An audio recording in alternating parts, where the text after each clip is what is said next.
రెండు కళ్ళు మూసుకొని రెండు హస్తాలు ఆకాశం వైపు చూపుతూ గడిచిన వారమంతటా దేవుడిచ్చిన క్షేమాన్ని తలపోసుకుంటూ ఆయన నీ ఎడల చూపిన ప్రేమనంతటినీ జ్ఞాపకం చేసుకుంటూ దేవాది దేవునికి హృదయపూర్వకంగా నువ్వెంతగా దేవుని స్తుతించగలవో, ఎంతగా దేవుని ఆరాధించగలవో, ఎంతగా ఆయన నామాన్ని మహిమ తీసుకురాగలవో అంతగా దేవుని స్తుతించు.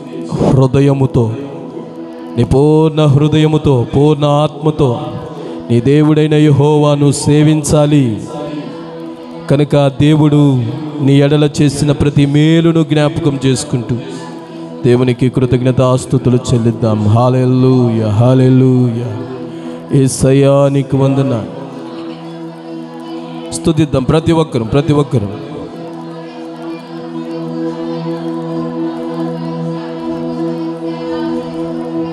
గొప్ప దేవానికి స్తోత్రం. ఆశ్చర్యకరుడా స్తోత్రాలు. స్తుతించండి. హల్లెలూయా.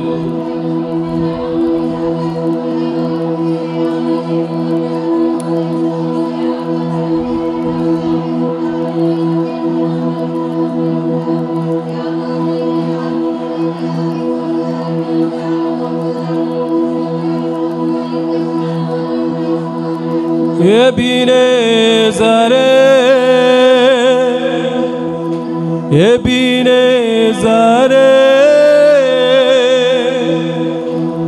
ఇంతవరకు ఆదుకున్నావు.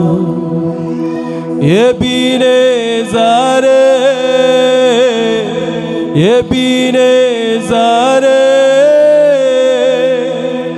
ఇంతవరకు ఆదుకున్నావు నన్ను, ఇంతవరకు ఆదుకున్నావు నన్ను, ఇంతవరకు ఆదుకున్నావు. నిన్ను పూర్ణ మనసుతో, నిన్ను పూర్ణ బలముతో, నిన్ను పూర్ణ మనసుతో, నిన్ను పూర్ణ బలముతో. అందరం కలిసి ఆరాధన ఆరాధన ఆరాధన ఆరాధన ఆరాధన ఆరాధన. అందరూ ఆరాధన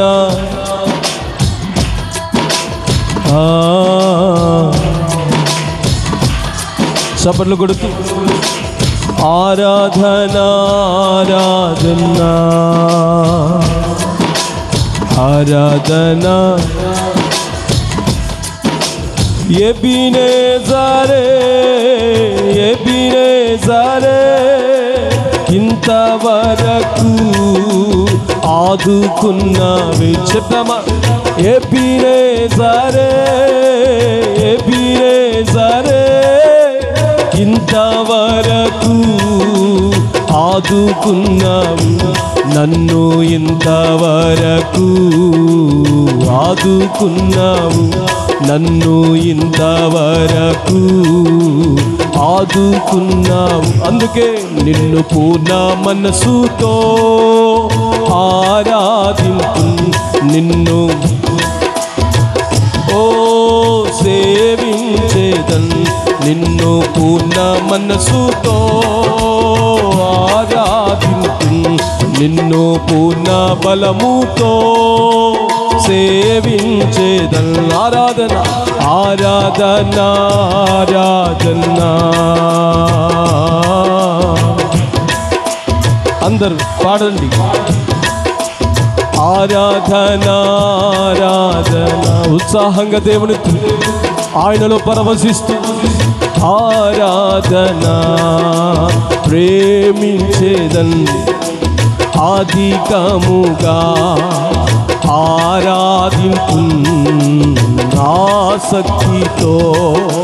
ప్రేమించేదన్ అధికముగా ఆరాధింపు ఆసక్తి.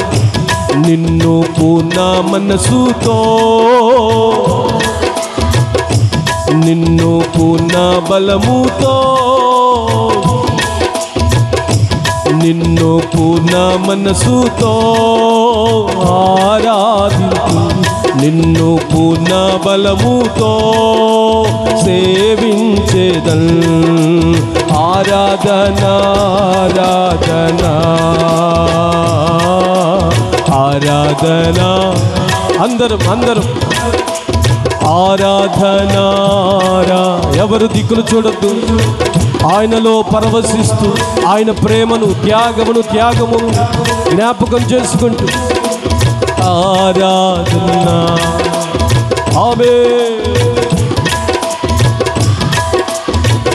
ఓ యెహోవా రఫా, యెహోవా రఫా, స్వస్థపరిచావే వందనాలయ్యా. యెహోవా రఫా, యెహోవా రఫా, స్వస్థపరిచావే నీ కొందనాలయ్యా. నన్ను స్వస్థపరిచావే వందనమయ్యా. నన్ను స్వస్థపరిచావే వందనమయ్యా. నిన్ను పూర్ణ మనసుతో ఆరాధించు. నిన్ను పూర్ణ బలము. అందరూ చప్పలు కొడుతూ, ఎవరు అనాలోచనంగా ఉండొద్దు. హృదయము నిండా ఆయన స్తుతితో ప్రతి ఒక్కరూ ఆరాధించారు. ఆమేన్. ఓహో ఆరాధన ఆరాధన ఆరాధన ఆరాధన ఆరాధన. ఆమేన్. ఆరాధన ఆరాధన. యేసయ్యా ఆరాధన. ప్రేమించేదన్ అధికముగా ఆరాధించు. ఆమేన్. ఆసక్తితో ప్రేమించేదన్ అధికముగా ఆరాధించు. ఆసక్తితో నిన్ను పూర్ణ మనసుతో ఆరాధించు. నిన్ను పూర్ణ బలముతో సేవించేదన్. చెప్పండి. గ్లోరీ. ఓ నిన్ను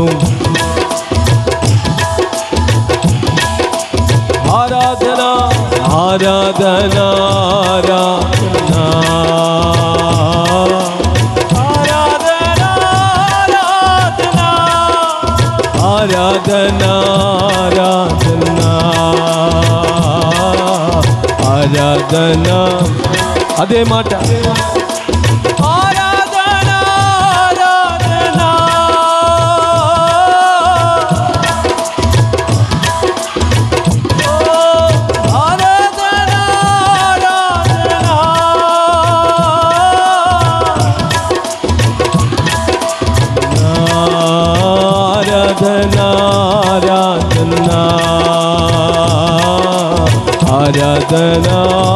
ఆరాధన ఆరాధన ఆరాధన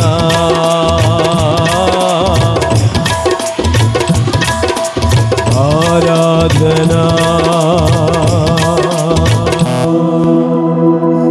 రెండు చేతులెత్తి నిన్ను పూర్ణ మనసుతో ఆరాధి. నిన్ను పూర్ణ బలముతో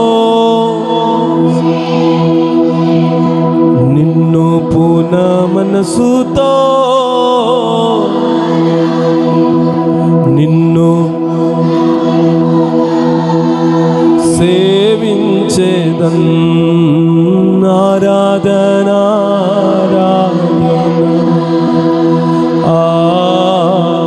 ఆరాధన యేసయ్యా, ఆరాధన ఆరాధన.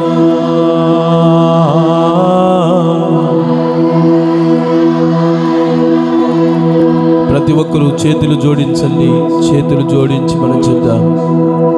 ఆయన ఎదుట మనము చేతులు జోడించి ఈ మాట చెప్దాం. ఎల్రోయి ఎల్రోయి నన్ను చూచావే నీ కొందనాలయ్యా. చెప్పండి అందరు కలిసి. ఎల్రోయి ఎల్రోయి నన్ను చూచావే వందనమయ్యా. నన్ను చూచావే వందన యేసయ్యా. నన్ను చూచావే వందన. అందుకే నిన్ను పూర్ణ మనసుతో నిన్ను పూర్ణ మనసుతో చెప్పండి. నిన్ను పూర్ణ మనసుతో ఆరాధింతు. నిన్ను పూర్ణ బలముతో సేవించేదన్. నీకే ఆరాధన ఆరాధన. హృదయపూర్వకంగా చెప్పు. ఆరాధన ఆరాధన ఆమేన్. ఆరాధన ఆరాధన ఓ ఆరాధన ఆరాధన. ప్రేమ నమ్మకము కలిగిన మా ప్రియ పరలోకపు తండ్రి, గడిచిన వారమంతయు నీ శ్రేష్టమైన రెక్కల కింద భద్రపరిచి క్షేమమునిచ్చి బలపరిచి మమ్మల్ని ఆదరించి ఆదుకొని రక్షించి సహాయము చేసి ఇంత భద్రతనిచ్చిన నీకు మేము ఏమిచ్చిన రుణం తెచ్చలేము నాయన. దేవా, సజీవుల సంఖ్యలో మమ్మల్ని నిలబెట్టి ఏ అపాయము మా యొద్దకు రాకుండా దేవా నీ క్షేమాన్ని ఇచ్చావు, బ్రతికించావు, సజీవ లెక్కలో ఉంచావు నాయన. అందును బట్టి నీకు స్తోత్రాలు. సంఘాన్ని, సంఘ కుటుంబాలను చేరి వచ్చిన ప్రతి ఒక్క బిడ్డని పేరు పేరును మీరు జ్ఞాపకం చేసుకుని నీ యొద్దకు మీరు నడిపించిన విధానం బట్టి నీకు స్తోత్రాలు నాయన. దేవా, సజీవులు సజీవులే కదా నిన్ను స్తుతించేది. మన్ను నిన్ను స్తుతించదు, మృతి నీకు కృతజ్ఞతాస్తుతులు చెల్లించదయ్యా. ఈ దినమున మేము సజీవులమై నీ ఎదుట అయా నీ మేలులను, నీ కార్యములను, నీ త్యాగమును, నీ ప్రేమను, నీ కృపను జ్ఞాపకం చేసుకుంటూ హృదయపూర్వకంగా నిన్ను ఆరాధించే భాగ్యాన్ని మీరు మాకు అనుగ్రహించినందుకు మీకు ఏమిచ్చినా రుణం తీర్చలేము. కానీ విరిగి నలిగిన హృదయముతో మా రక్షణ పాత్రను చేతబూని నీ నామమునే స్తుతి చెల్లిస్తున్నాము తండ్రి. ఆమేన్. మన స్తుతులు ఆలకించిన దేవాది దేవునికి రెండు చేతులెత్తి బిగ్గరగా స్తోత్రాలు చెల్లిద్దాం. హల్లెలూయా. కూర్చుందాం.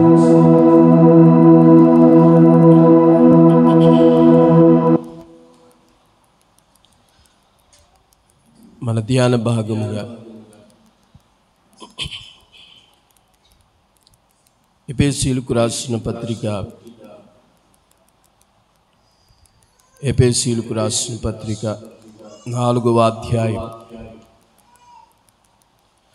అపోస్తలుడైన పౌలు ఎఫెసీయులకు రాసిన పత్రిక 4వ అధ్యాయం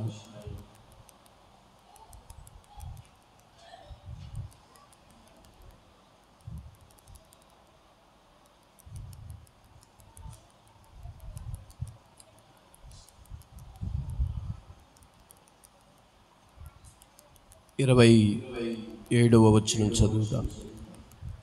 ఎఫెసీయులకు రాసిన పత్రిక 4వ అధ్యాయము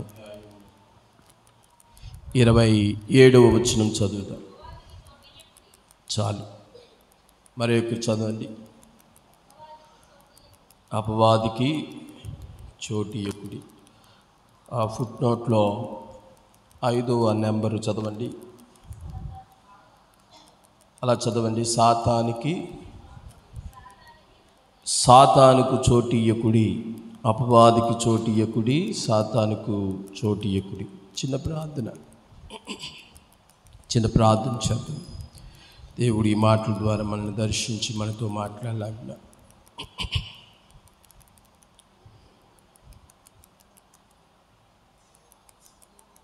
ప్రభువా, మీరు నాతో మాట్లాడండి అని ఒక చిన్న ప్రార్థన మనం చేద్దాం. ప్రేమ నమ్మకము కలిగిన మా ప్రియ పరలోకపు తండ్రి, నీ పరిశుద్ధమైన నామం బట్టి నీకు వందనాలు, స్తోత్రాలు చెల్లిస్తున్నాను. ఈ ఉదయకాల సమయంలో నీ పాదాల దగ్గర మేము చేరి నీవు చూపిన ప్రేమకు ప్రతిగా మేము స్తుతులు అర్పించడానికి మీరు ఇచ్చిన ఇటు గొప్ప భాగ్యం బట్టి నీకు స్తోత్రాలు. చదవబడిన లేఖన భాగాన్ని విరిచి ఆశీర్వదించండి. ధ్యానిస్తుండగా మీరు మాతో ఉండి నిగూఢమైన సంగతులను మాకు తెలియచేయండి. వినుచున్న ప్రతి ఒక్కరూ శ్రద్ధగా నీ మాటలు ఆలకించడానికి, గ్రహించడానికి కృప చూపమని ప్రతి విధమైన సాతాను వాని కార్యములన్నీ లయపరిచి మీకు మీరే మహిమ తెచ్చుకోమని వేడుకుంటూ యేసుక్రీస్తు అతి పరిశుద్ధమైన నామంలో ప్రార్థించి వేడుకుంటున్నాం తండ్రి, ఆమేన్. ప్రభువైన యేసుక్రీస్తు నామంలో పరిశుద్ధులని మీ అందరికీ నా హృదయపూర్వకమైన వందనాలు తెలియజేస్తున్నాను. దేవుని మహాకృపను బట్టి ఈ సంవత్సరపు చివరి దినాల్లో మనం ఈ విధంగా కూడి దేవుని నామాన్ని గొప్ప చేయడానికి పరిశుద్ధాత్మ దేవుడు మనకు అనుగ్రహించిన ఇటు కృపను బట్టి, అలాగే గడిచిన వారమంతటా దేవుడు మనల్ని సంరక్షించి, పోషించి, నడిపించి, ఆయన బలమును, ఆయన శక్తిని మనకు అనుగ్రహించి సజీవ సంఖ్యలో నిలబెట్టిన దేవాతి దేవునికే సమస్త మహిమ, ఘనత, ప్రభావములు చెల్లునుగాక.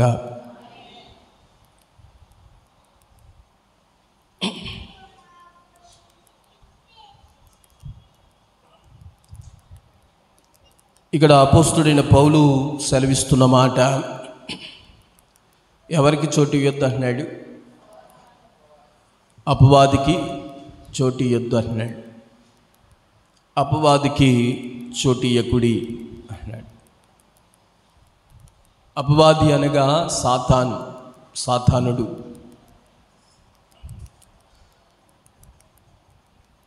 అపవాది గురించి మనం ధ్యానం చేస్తే, వాడు క్రీస్తుని ఎరిగిన వారిని పతన చేయడానికి, క్రీస్తుని ఎరిగిన వారిలో సమాధానం లేకుండా చేయడానికి,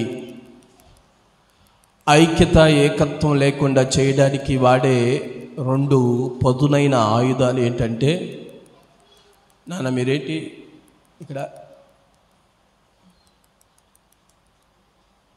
ఇటు తిరగండి.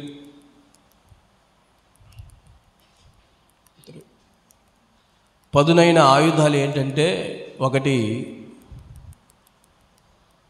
అబద్ధం, రెండవది కోపం. పదునైన ఆయుధాలు ఏంటి? ఒకటి అబద్ధం, రెండేమో కోపం. ఈ 2 క్రైస్తవుల మధ్య లేక దేవుని ఎరిగిన బిడ్డల మధ్య ఐక్యత, సమాధానం లేకుండా చేస్తూ ఉంటాయి. కొరింథీయులకు రాసిన 2వ పత్రిక 2వ అధ్యాయం 11వ వచనం. కొరింథీయులకు రాసిన 2వ పత్రిక 2వ అధ్యాయము 11వ వచనం.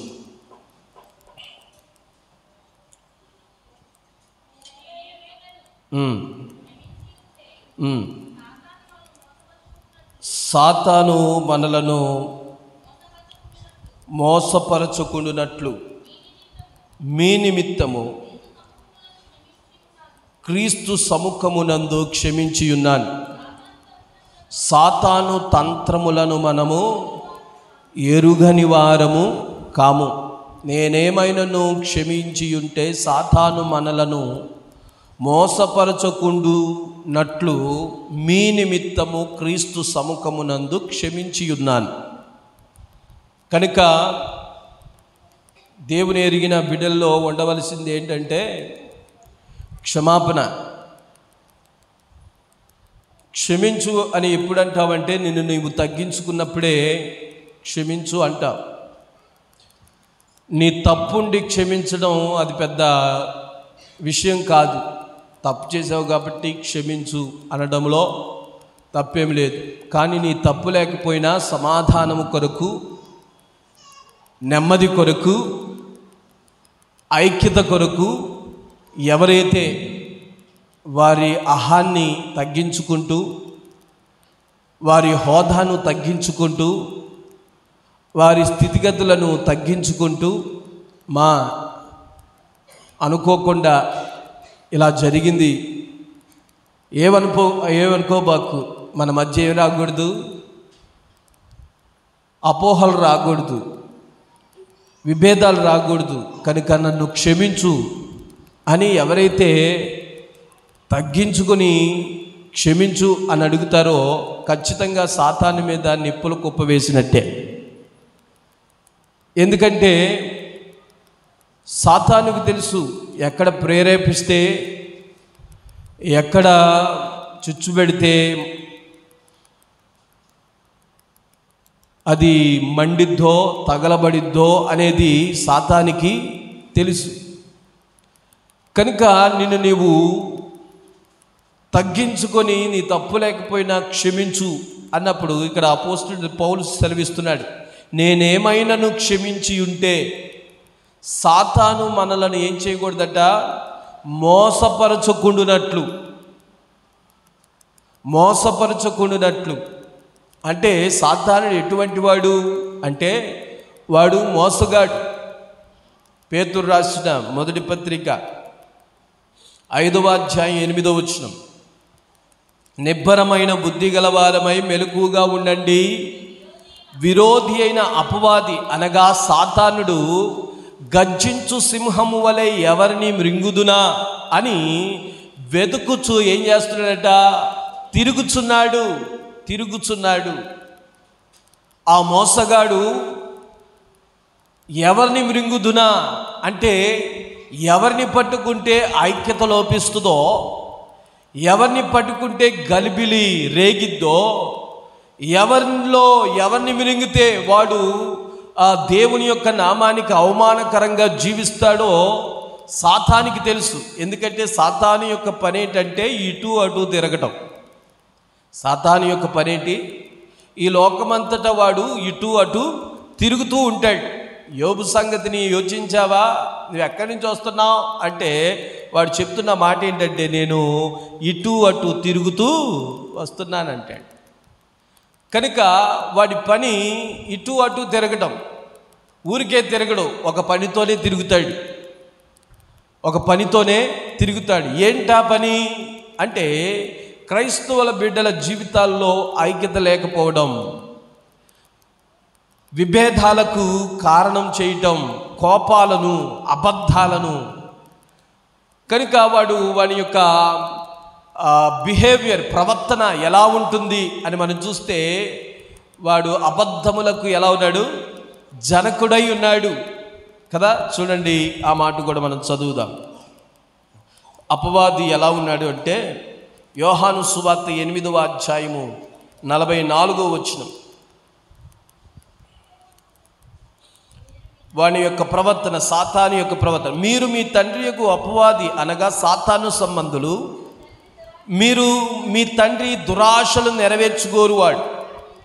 ఆది నుండి వాడు నరహంతకుడయ్యుండి సత్యమందు నిలిచినవాడు కాడు, వాని యందు సత్యమే లేదు. వాడు అబద్ధమాడునప్పుడు తన స్వభావము అనుసరించి మాటలాడును. వాడు అబద్ధికుడును అబద్ధమునకు జనకుడునై లేక అబద్ధమునకు జనకుడునై ఉన్నాడు. కనుక వాడి యొక్క ప్రవర్తన, వాడి యొక్క బిహేవియర్, వాడిలో ఉన్న లక్షణం ఏంటంటే మొదటిది వాడు అబద్ధికుడు. వాడు చూపించేది అబద్ధం, వాడు చెప్పేది అబద్ధం, వాడిని అనుసరించేది, వాడు అనుసరించమన్నది కూడా అబద్ధం. ఇది నాన్న అబద్ధము వైపు అనేక మంది తిరుగుతున్నారు. అబద్ధాన్ని అనేక మంది అనుసరిస్తున్నారు. అబద్ధములో మునిగిపోయిన వారు ఎంతోమంది ఉన్నారు. చట్టాల్లోకి వెళ్ళామనుకోండి, దేవుని మీద ఒట్టేసి నేనేం చెప్తాను, నిజమే చెప్తాను అంటాడు, కానీ చెప్పేదంతా అబద్ధం. ఎందుకంటే న్యాయస్థానాలు ఉన్నాయి, న్యాయవంతులు ఉన్నారు, జడ్జెస్ ఉన్నారు, అడ్వకేట్స్ ఉన్నారు. వారందరూ ఏం తీసుకుంటారు? లంచాలు తీసుకుంటారా? తీసుకోరా? నీ తరపున వాదిస్తానమ్మా, నువ్వు తప్పు చేసావులే, కానీ నేనేం చేస్తా, నువ్వే తప్పు చేయలేదని నేనేం చేస్తాను, వాదిస్తా, కానీ నాకు ఇవ్వాల్సింది ఇచ్చేయండి. ఇది నాన్న నిజానికి ఏమి లేదంటే విలువ లేదు. నిజాన్ని కప్పివేయడానికి ఎంతో డబ్బును వెచ్చిస్తున్నారు. నిజాన్ని కప్పివేయడానికి కొత్త కొత్త విశేషాలను, కార్యాలను చేపడుతున్నారు. ఎందుకంటే ఈ సాతానుడు ఎటువంటి వాడంటే అబద్ధమునకు తండ్రి అయి ఉన్నాడు. అబద్ధికుడు వాడి ప్రథమ లక్షణమే ఏంటిదంటే అబద్ధం. రెండవది వాడు చేసే పని ఏంటంటే చూడండి, దినవృత్తాంతములు మొదటి గ్రంథము 21వ అధ్యాయము 1వ వచనం. దినవృత్తాంతములు 21వ అధ్యాయము 1వ వచనం. తరువాత సాతాను ఇశ్రాయేలులకు విరోధముగా లేచి ఇశ్రాయేలులను లెక్కించుటకు దావీదును ఏం చేశాడంట, ప్రేరేపించాడు. చూడండి, దావీదును రాజుగా చేసింది ఎవరు? దావీదును రాజుగా చేసింది ఎవరు? దేవుడే. ఎక్కడో అరణ్యములో గొర్రెలు మేపుకుంటున్న ఈ దావీదును, బాలుడైన దావీదుని ఇశ్రాయేలీలకు 2వ రాజుగా నియమించాడు దేవుడు. అతనిలో ఏముందని? జనమున్నారనా, బలముందనా, ధనముందనా, వయసుందనా, వీరుడనా అంటే కాదు. అతడు తృణీకరింపబడిన వాడు, ఎన్నిక లేనివాడు. తన తండ్రి సమూయేలు వచ్చినప్పుడు చెప్పాడు, మీలో ఒకరిని రాజుగా చేయమన్నాడయ్యా, నీ కొడుకులు అనగానే ఆ కొడుకులందరినీ పెట్టాడు, కానీ ఎవరిని పెట్టలేదు? దావీదుని పెట్టలే. అంటే తండ్రి దృష్టిలో కూడా దావీదుకి ఏమి లేదు, విలువ లేదు, ఎన్నిక లేదు, తృణీకరింపబడిన వాడు. కానీ దేవుడు అటువంటి వాడిని ఏర్పరచుకొని రాజుగా చేశాడు. ఏమీ లేకపోయినా, ఆస్తి లేకపోయినా, ధనము లేకపోయినా, వెండి బంగారాలు లేకపోయినా, రాజ్యాలు లేకపోయినా, ఏమీ లేకపోయినా దావీదుని ఏం చేశాడంటే రాజుగా నియమించాడు. కానీ సాతానుడు ఎటువంటి వాడంటే ఇశ్రాయేలులను లెక్కించడానికి దావీదుని ఏం చేశాడంట, ప్రేరేపించాడు. ఎందుకు లెక్కేయాలి? లెక్కేయవలసిన అవసరం ఏంటి? ఇది ఏదైనా చిన్న శోధన, ఒక శ్రమ వచ్చిందనుకోండి, చాలామంది లెక్కేసుకుంటారు. ఏమంటే మా ఊళ్ళో ఎంతమంది ఉన్నారో, ఎవడెవడున్నాడో వాడిని పిలుద్దాం, వాడైతే గట్టిగా మాట్లాడతాడు, వీడైతే గట్టిగా మాట్లాడతాడని ఏం చేస్తారంటే లెక్కేసుకుంటారు. కనుక దావీదు కూడా ఎప్పుడు తన రాజ్యములో ఉన్న సైన్యాన్ని ఏమాత్రము లెక్కించని వాడు. కానీ సాతానుడు ఏం చేస్తాడంటే ఒక్కొక్కసారి మనల్ని ఏం చేస్తాడు, ప్రేరేపిస్తాడు. ఈ సైన్యమంతా నాదా, నేను సంపాదించుకున్న సైన్యమా, అని ఒక గర్వపూర్వకమైన ఆలోచనను మనసులో నిలుపుతూ ఉంటాడు. కనుక లెక్కించిన దావీదు ఏమనుకున్నాడు? ఇది నా రాజ్యము, నా సైన్యము. కనుక సాతానుడు అటువంటి ప్రేరణ కలుగు చేస్తూ ఉంటాడు. అంటే నీ దృష్టి దేవుని మీద లేకుండా వేరే వాటి వైపున తిప్పేస్తూ ఉంటాడు. ఆ ప్రేరణ కలిగిన వాడు, నీ దృష్టిని మలిచేవాడు సాతానుడు. మూడవది అతడు ఎటువంటి వాడంటే మత్తయి రాసిన సువార్త 4వ అధ్యాయము 1వ వచనం.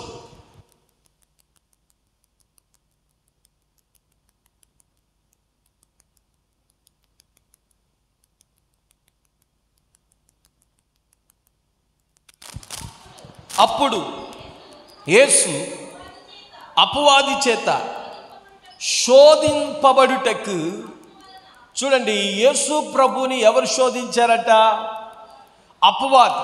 అంటే అపవాది యొక్క లక్షణం ఏంటిదంటే శోధించే లక్షణం, టెంప్టేషన్, టెంప్టింగ్. కనుక శోధించడం, టెంప్ట్ అవటం, శోధించడం. కనుక సాతానుడు యేసు ప్రభుని శోధించడం. కనుక అపవాది శోధిస్తాడు. అపవాది ఏం చేస్తాడు? శోధిస్తాడు. దేనికైనా శోధిస్తాడు. పాపము చేయడానికి శోధిస్తాడు, ప్రార్థన మానటానికి శోధిస్తాడు, దేవునికి వ్యతిరేక్తమైన పనులు చేయడానికి కూడా సాతానుడు ఏం చేస్తాడు? శోధిస్తాడు. ఎందుకంటే వాడు ఎటువంటి వాడంటే శోధకుడు. ఎవరో అపవాది ఎటువంటి వాడు? శోధకుడు. మొదటిది ఏంటిది? అపవాది ఎటువంటి వాడు? మొదటిది అపవాది ఎటువంటి వాడు? అబద్ధికుడు. రెండవది అపవాది ఎటువంటి వాడు? అపవాది ఎటువంటి వాడు?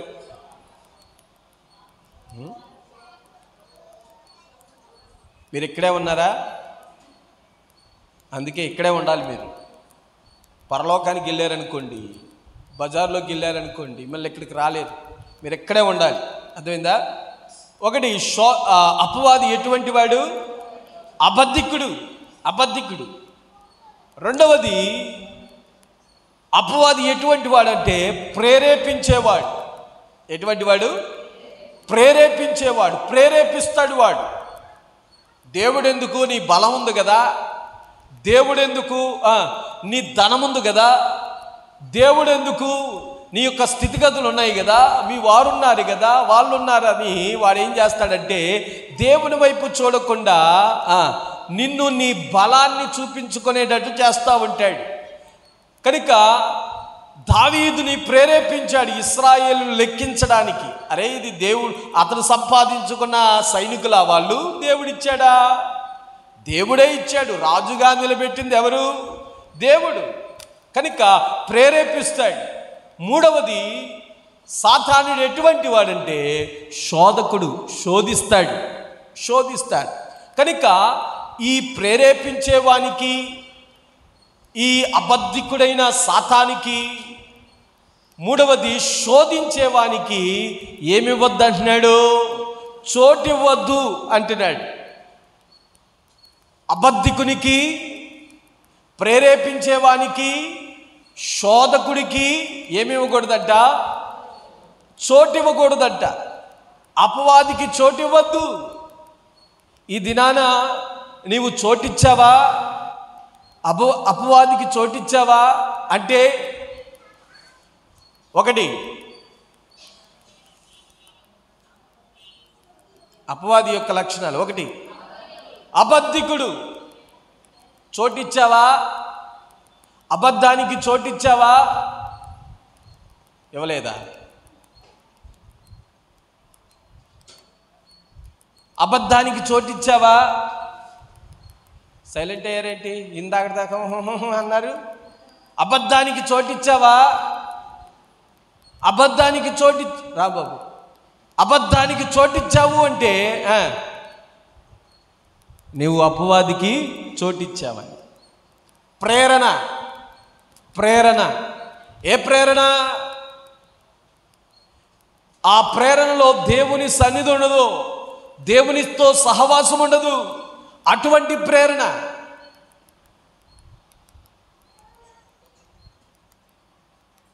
నువ్వు ప్రేరేపించబడితే నీ ధనమును, నీ స్థితిని, నీ వారిని నువ్వు నమ్ముకొని వారిని లెక్కేసుకుంటే నీవు అపవాదికి చోటు ఇచ్చినట్టు. మూడవది, శోధించబడుతున్నావా?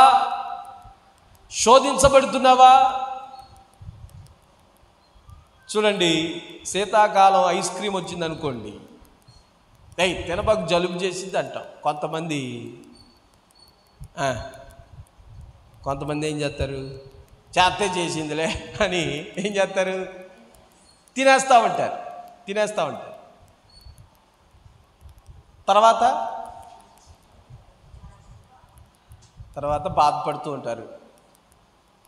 అప్పుడు అంటారు ఏమని, అనవసరంగా ఏం తిన్నాను, ఐస్ క్రీమ్ తిన్నాను. చూడంగానే నీకేమనిపించింది, తినేయాలి. అదేంటంటే నీలో నీవు ఏం చేయబడటం, శోధించబడటం. అలాగే సాతానుడు దేవునికి వ్యతిరేక్తమైన పనులు చేయడానికి నేనేం చేస్తూ ఉంటాడు అంటే శోధిస్తాడు. ఒకవేళ నువ్వు చేస్తే నువ్వు అపవాదికి చోటిచ్చినట్టు. అపవాదికి చోటిచ్చిన వారు ఉన్నారు. చూడండి, ఆదికాండము 3వ అధ్యాయము 1వ వచనం. ఆదికాండము 3వ అధ్యాయం 1వ వచనం. దేవుడైన యెహోవా సర్పము యుక్తిగలదై ఉండెను, అది ఆ స్త్రీతో, ఇది నిజమా, ఈ తోటల చెట్లలో దేని ఫలమునైనను మీరు తినకూడదని దేవుడు చెప్పెనా అని అడిగాను. అందుకు స్త్రీ, తినవచ్చును, అయితే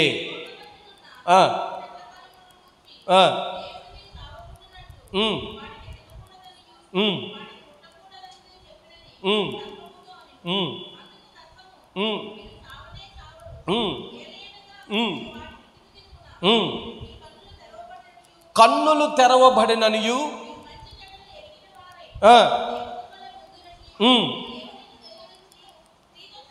స్త్రీతో చెప్పగా, మంచిదనియు అందమైనదనియు వివేకమిచ్చు రమ్యమైనది అయినై యుండుట చూచినప్పుడు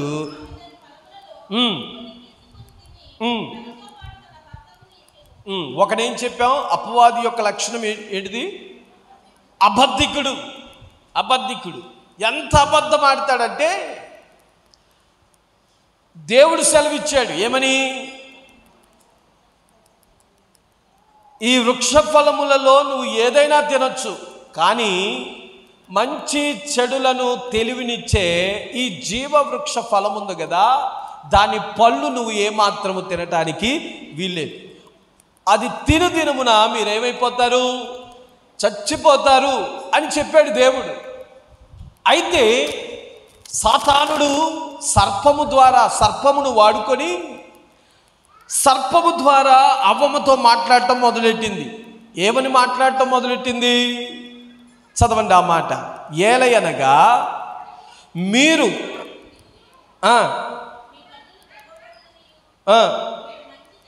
3వ వచనం, అయితే తోట మధ్యన ఉన్న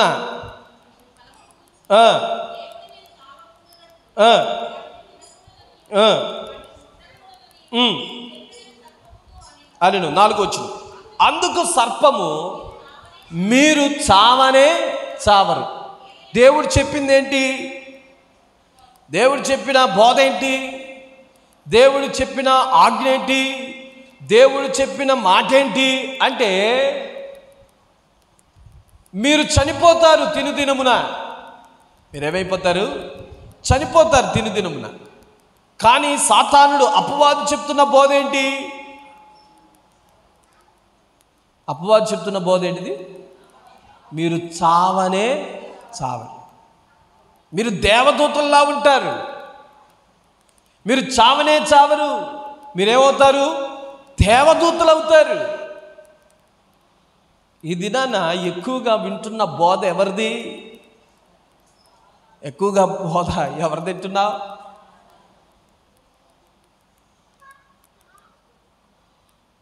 సాతాను యొక్క బోధ వింటున్నావా? వాడు వాక్యమే చెప్తాడు. హలో, వాడు ఏం చెప్తాడు? నువ్వు అంటావుగా, ఏదైనా వాక్యమే కదండి అంటావుగా. వాడు వాక్యమే చెప్తాడు. వాక్యము ద్వారానే వీరుని కూడా ఏం చేస్తున్నాడంటే, అవ్వ ఆదాములను కూడా వాక్యము ద్వారానే వాడు ఏం చేశాడు? మోసపరిచాడు. మీరేమవుతారు? దేవదూతలైపోతారు. మీరు చావనే చావరు. ఆ పండ్లు తినదినమున మీకు మంచేంటో చెడేంటో మీకు తెలిసింది. మీకు జ్ఞానం వచ్చింది, వివేచన వచ్చింది, కనుక మీరు చావనే చావరు అని చెప్పాడు. ఇది నాన్న అనేక రకాలైన బోధలు వచ్చినాయి. ఏ బోధలు అంటే అవి అబద్ధ బోధలు. అబద్ధ బోధలు.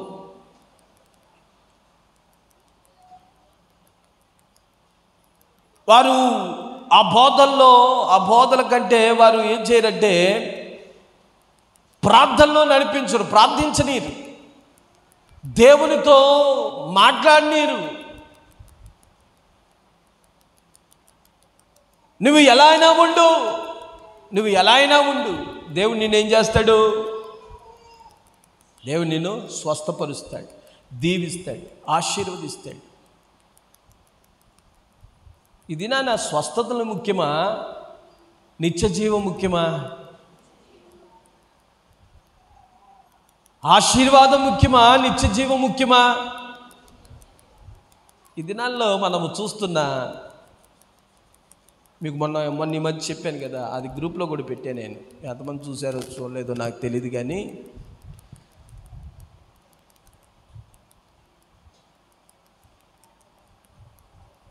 చాలా దేవుని యొక్క వాక్యములో లేనివి, వాక్యానికి వ్యతిరేకంగా ఉన్న వాటిని, అనేకమైన వాటిని ప్రజలకు ఏం చేస్తున్నారంటే వివరిస్తూ ఉన్నారు. బెడ్రూమ్లో పెట్టుకోమంటున్నాడు, వంటగదిలో పెట్టుకోమంటున్నాడు, హాల్లో పెట్టుకోమంటున్నాడు. ఏంటిది? క్యాలెండర్. అభిషేకిస్తానంటున్నాడు. ఆ క్యాలెండర్ పెట్టుకోవటం వల్ల చక్కగా నిద్ర పడుతుందంట. ఆ క్యాలెండర్ పెట్టుకోవటం వల్ల చక్కగా నిద్ర వస్తుందంట, నిద్రపోతుందని సాక్ష్యం చెప్పారంట.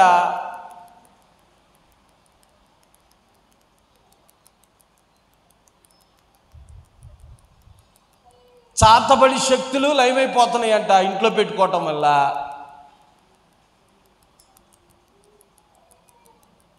ఏంది? ఏం పోతుంది?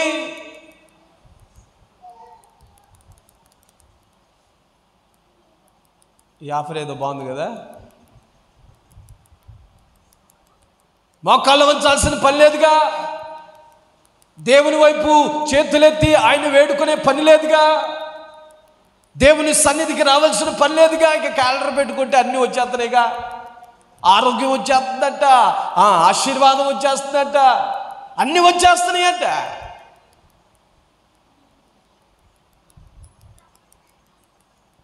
ఇది నాన్న అబద్ధ బోధకులు ఎక్కువైపోయారు. సాతానుడు ఎలా ఉన్నాడంటే, వాడు గొర్రె చర్మము వేసుకొని జనాల్ని ఏం చేస్తున్నాడంటే మోసం చేస్తున్నాడు. భక్తుడు అంటాడు, అతి బలహీనమైన క్రైస్తవుడు మోకరించి ప్రార్థన ఎప్పుడైతే చేస్తాడో సాతాను వాడిని చూచి పారిపోద్దంట. దేవునికి స్తోత్రం చెల్లిద్దాం. నువ్వు ప్రార్థన చేయనంత వరకు వాడు ఏమాత్రం కదలడాడు. నిన్ను ప్రార్థన చేయలేనంత వరకు వాడు ఏమాత్రము కదలడు. నువ్వు ఎప్పుడైతే ప్రభు నామమున చేతులెత్తి ప్రార్థన చేయటం ఆరంభిస్తావో వాడు నీ ఇంటిలో నుంచి, నీలో నుండి వాడేమైపోతాడు? పారిపోతాడు. ఏ సేవకుడైనా సరే నిన్ను ప్రార్థనకు పురుకొల్పకుండా చేస్తున్నాడో అది అబద్ధమైన బోధే. అర్థమైందా నేను చెప్పింది? ఏ సేవకుడైనా, నువ్వు చూస్తున్న ఏ సేవకుడైనా సరే ప్రార్థనకు పురుకొల్పకుండా ఆశీర్వాదాలంటూ, స్వస్థతలంటూ అనేకమైన కార్యక్రమాలను చేపడుతూ నీ యొక్క ఆధ్యాత్మిక జీవితాన్ని మలుపు తిప్పిన ఎవరైనా సరే అది అబద్ధమైన బోధే.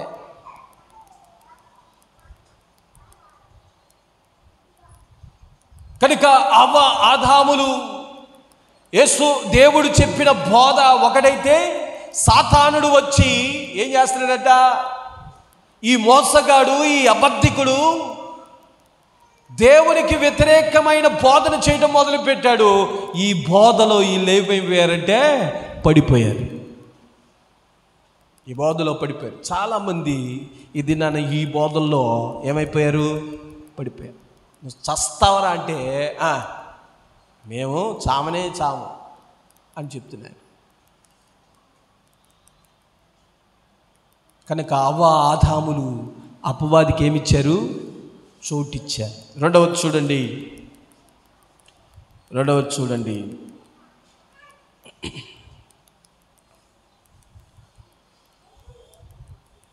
ఆ దినవృత్తాంతముల మొదటి గ్రంథం 21వ అధ్యాయం 8వ వచనం చదువుదాం.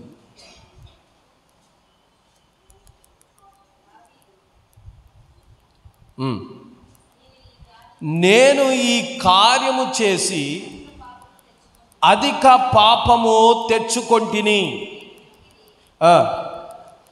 నేను మిక్కిలి అవివేకముగా ప్రవర్తించి తిని.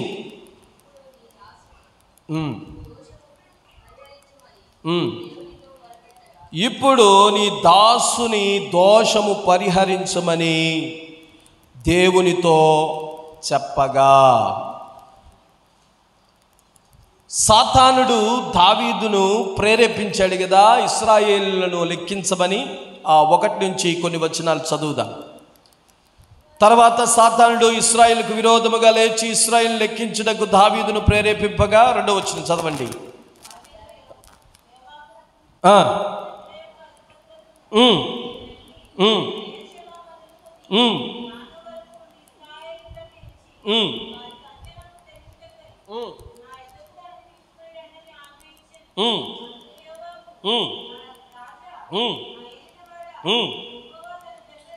యెహోవా తన జనులను ఇప్పుడున్న వారి కంటే 100 ఎక్కువ మందిని చేయునుగాక. దాసులు కారా, నా ఏలిన వానికి విచారణ ఎలా? ఇది జరగవలసిన హేతువేంటి? జరిగిన ఎడల ఇశ్రాయేలుకు శిక్ష కలుగునని మనవి చేసెను. అయినను యోవాబు మాట చెల్లక రాజు మాటయే చెల్లును గనుక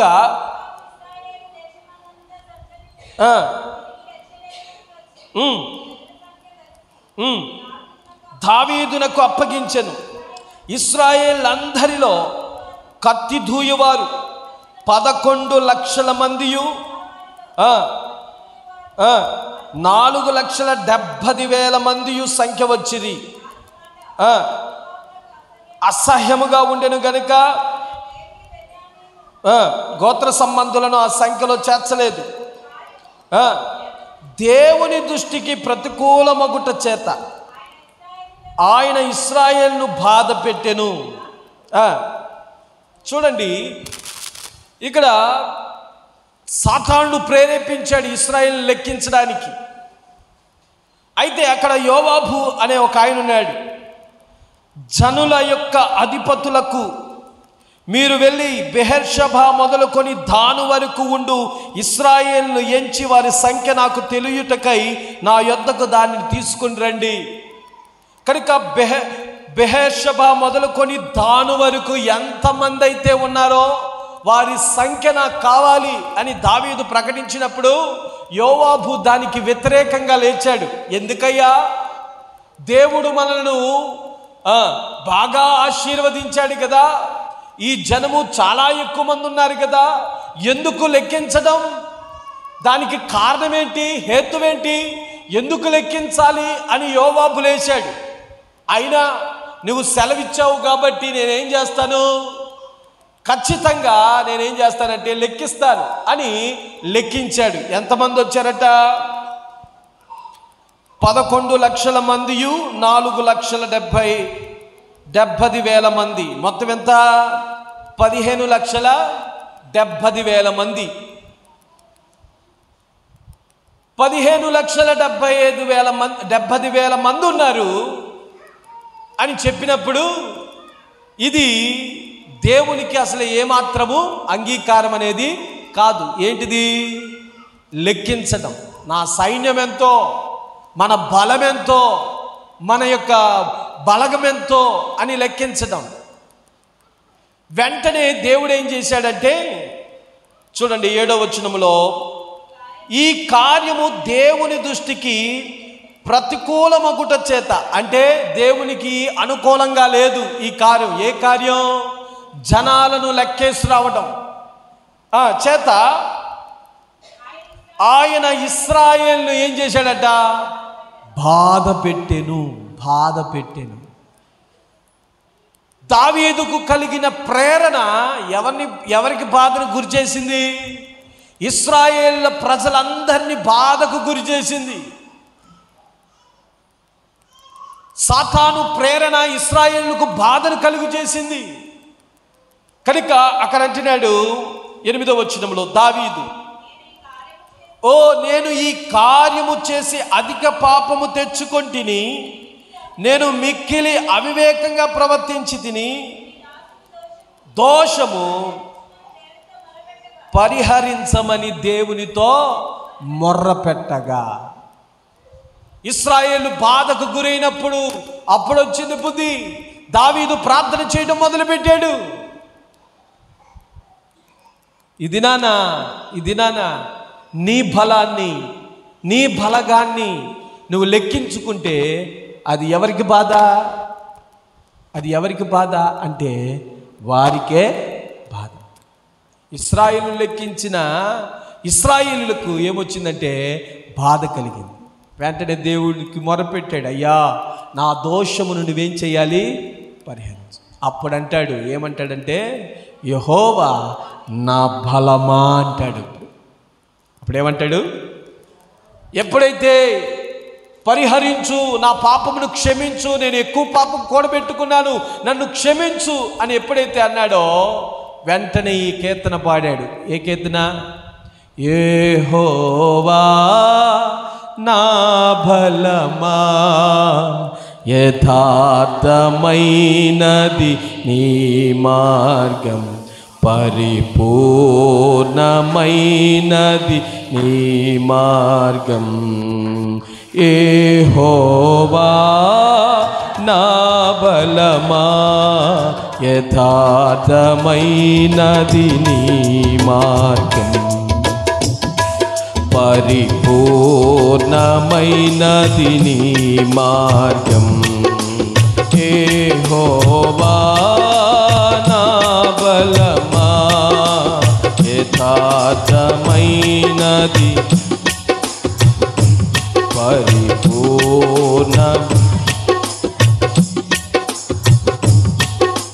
నా శత్రువును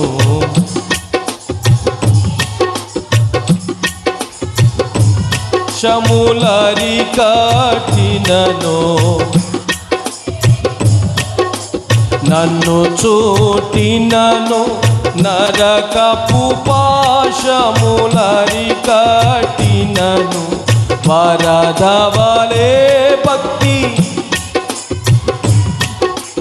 వరదవలే భక్తిహీనులు పోలిన పాయని దేవా, వదలకనను ఎడబాయని దేవా, యెహోవా పాడండి. నా బలమా, యథార్థం నీ మార్గం, పరిపూర్ణ నీ మార్గం.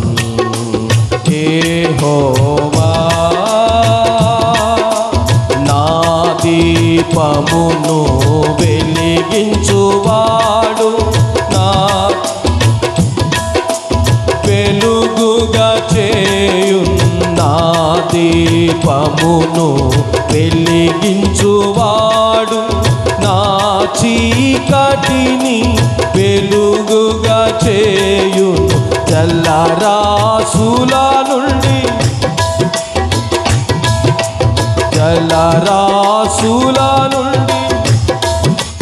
చేతితో వెలుపల చేసిన బలమైన దేవా వెలుపల చేసిన బలమైన దేవా యెహోవా నా బలమా యథార్థమైనది పరిపూర్ణమైనది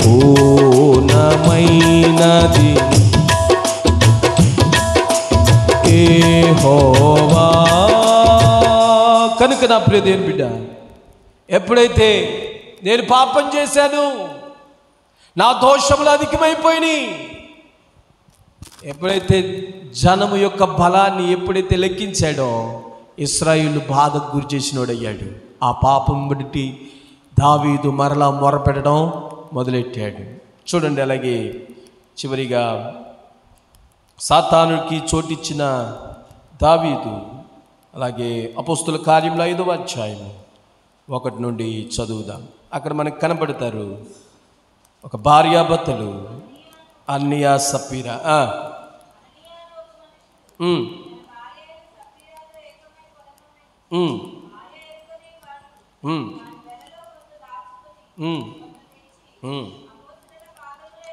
అపోస్తుల పాదాల యుద్ధ పెట్టెను. అప్పుడు పేతురు అననీయా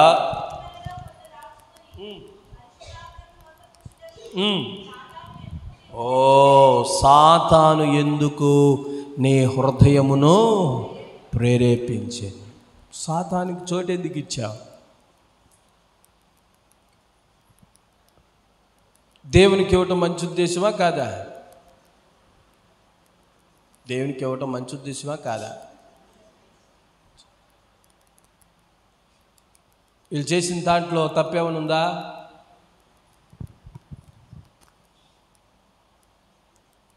వీళ్ళు చేసిన దాంట్లో ఏమైనా తప్పేమైనా ఉందా? మాట్లాడితే తప్పేమైనా ఉందా?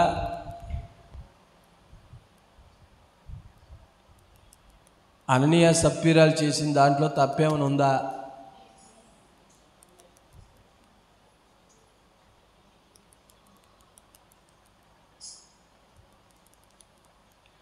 ఏం తప్పు ఉంది? ఏం తప్పు ఉంది? ఏం తప్పు ఉంది?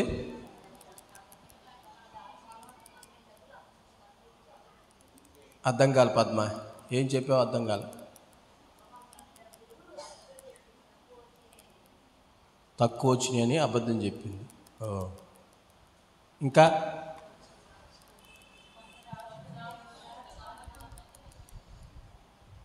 ఆ దినాల్లో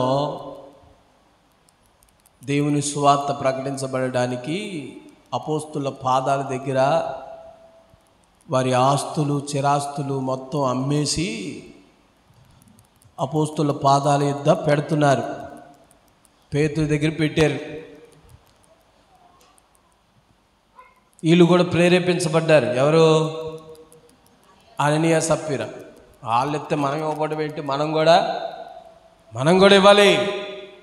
వెరీ గుడ్, మంచి ఆలోచన. ఉద్రేకంతో పొలం అమ్మేశారు.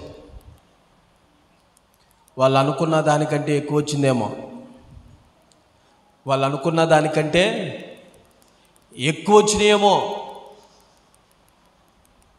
వెంటనే ఎవరు పని చేశారు అంటే సాతానుడు పని చేయటం మొదలుపెట్టాడు. ఎంతెందుకు ఇవ్వాలి? మనకు అప్పులు ఉన్నాయి కదా,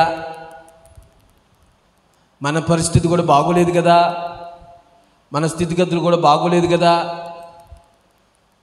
కనుక ఏం చేద్దాం అంటే ఇద్దరు అనుకున్నారు, కొంత దాచుకుందాం, పొట్లం కట్టి ఎక్కడ పెడదాం? పొట్లం కట్టి ఎక్కడ పెడదాం? పేతురు గారి చేతిలో పెడదాం అనుకున్నారు.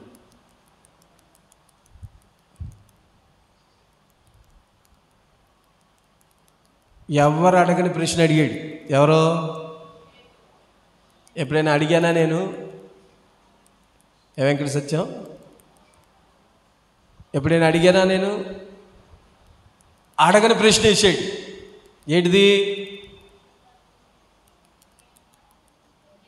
పొలం అమ్మాము అనుకుంటా వచ్చాడు. అననీయ వచ్చాడు. వచ్చి, ఇదిగోనా పేతురన్నా, ఇదిగోండి పొలం అమ్మేశాం, ఇదిగోండి.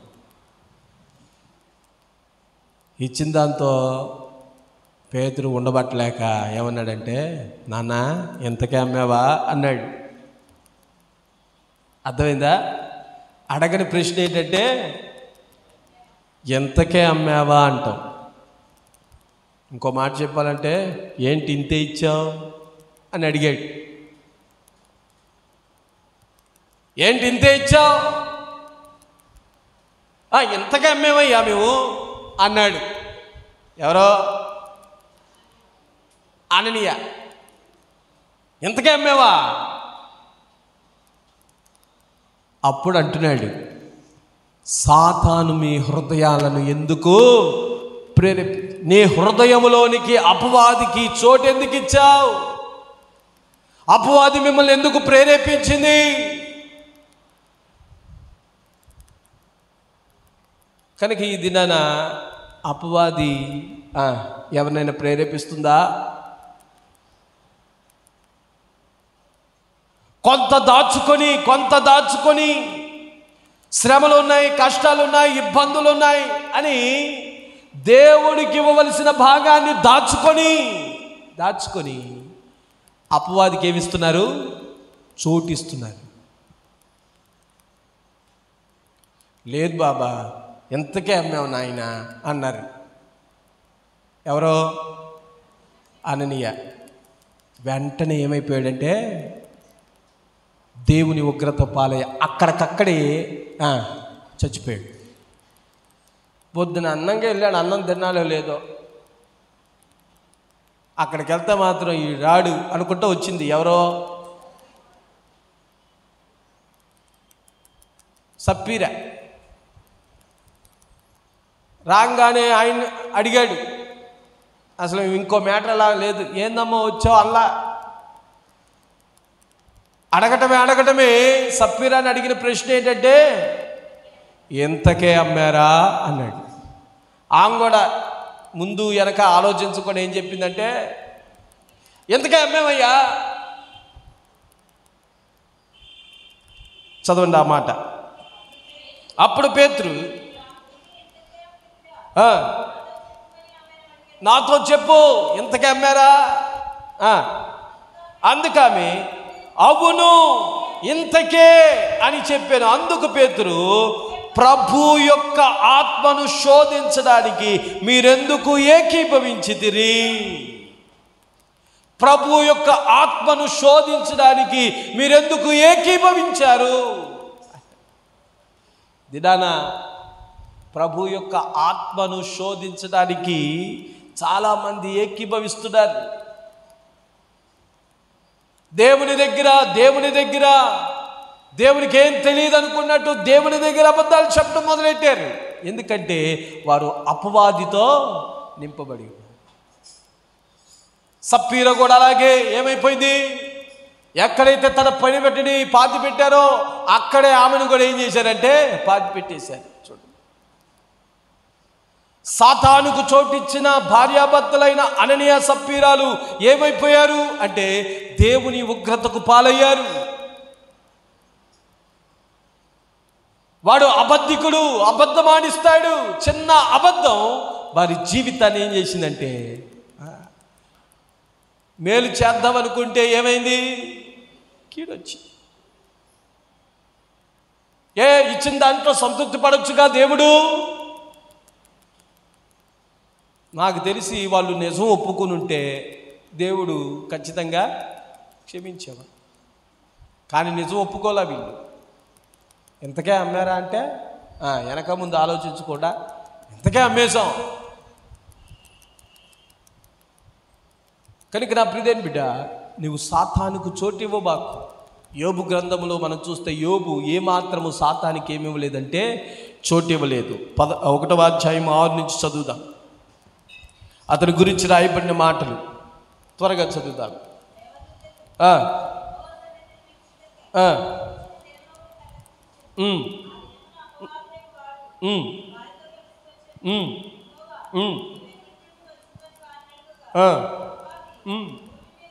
ఇటు అటు తిరుగులాడుచు అందులో సంచరించుచు వచ్చి తినని యెహోవాకు ప్రత్యుత్తరం ఇచ్చెను. అందుకు యెహోవా, నీవు నా సేవకుడైన యోబు సంగతి ఆలోచించితివా? అతడు ఎటువంటి వాడు? యథార్థవంతుడు, న్యాయవంతుడు, దేవుని యందు భయభక్తులు కలిగిన వాడు, చెడుతనాన్ని విసర్జించిన వాడు. భూమి మీద అతని వంటి వాడెవడును లేడు అని అడుగగా, అపవాది, యోబు ఊరకనే దేవుని యందు భయభక్తులు గలవాడాయన.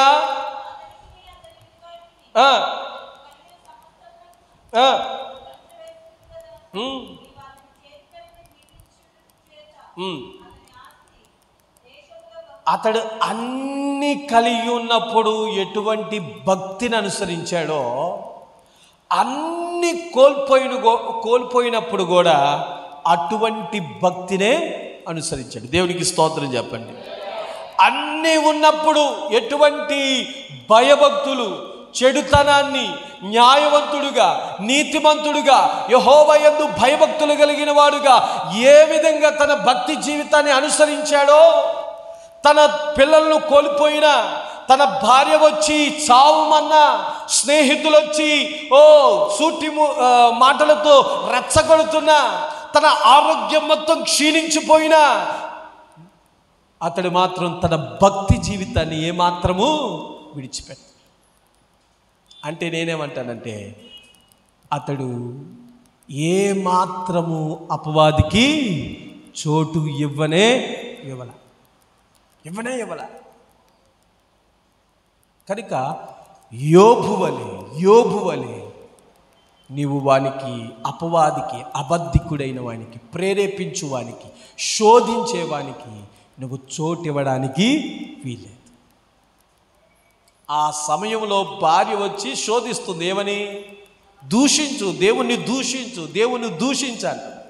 కానీ నోటి మాటలతో కూడా అతడు దేవుని దూషించినట్టు, పాపము చేసినట్టు కనబడట. ఎందుకంటే యోబు అపవాదికి ఏమాత్రము చోటు ఇవ్వడు.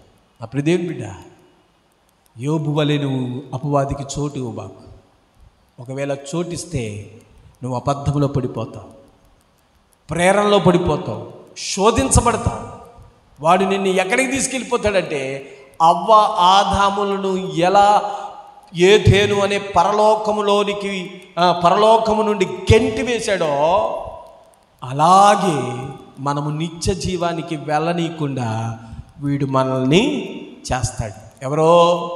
అపవాది. ఆ అపవాదికి నువ్వు చోటు ఇవ్వడానికి వీలే.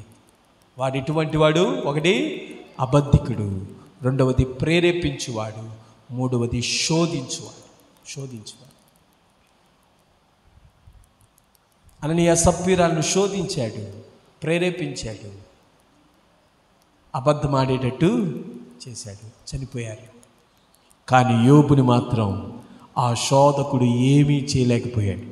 యేసు ప్రభుని కూడా ఏమీ చేయలేకపోయాడు. యేసు ప్రభుని కూడా శోధించాడు, వాక్యము ద్వారా శోధించాడు. కనుక ఆ శోధకు నుండి నువ్వు విడుదల పొందాలి. కనుక అపవాదికి చోటు ఇవ్వద్దు. వాడు మోసగాడు, వాడి తంత్రాలు మనకు తెలుసు. ఎరిగిన వారము గనుక నీ హృదయంలో సాతానికి, అపవాదికి చోటు ఇవ్వడానికి వీలేదు. ప్రార్థన చేసుకుందాం. మోకరిద్దాం.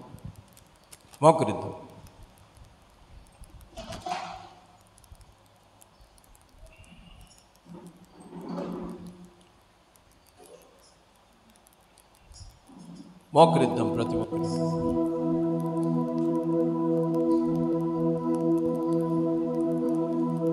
ప్రభు బల్లోనికి మనం వస్తున్నాం.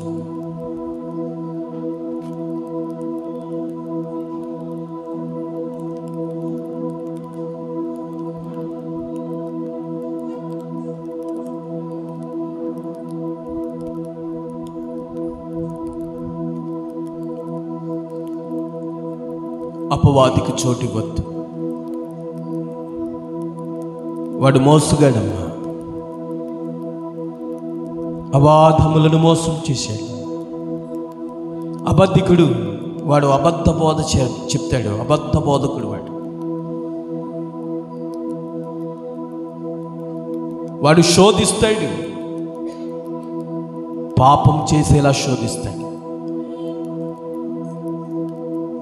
వానికి ఏమాత్రం చోటివ్వద్దు.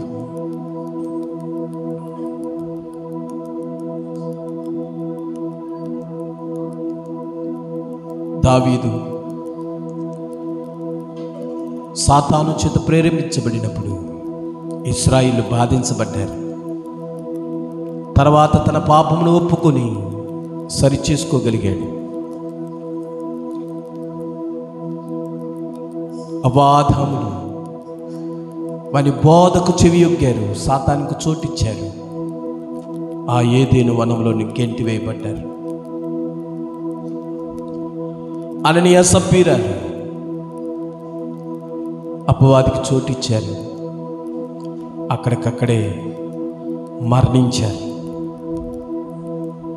కానీ యోబు మాత్రం ఎన్ని శ్రమలు పాలైనా, ఎన్ని అవమానాలు పాలైనా, కలిగినవన్నీ కోల్పోయినా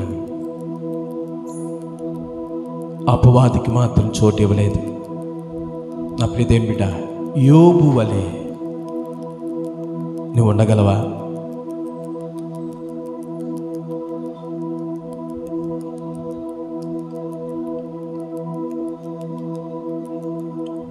ప్రతి ఒక్కరు ప్రార్థన పూర్వకంగా యోబు వలె నేనుంటానయ్యా.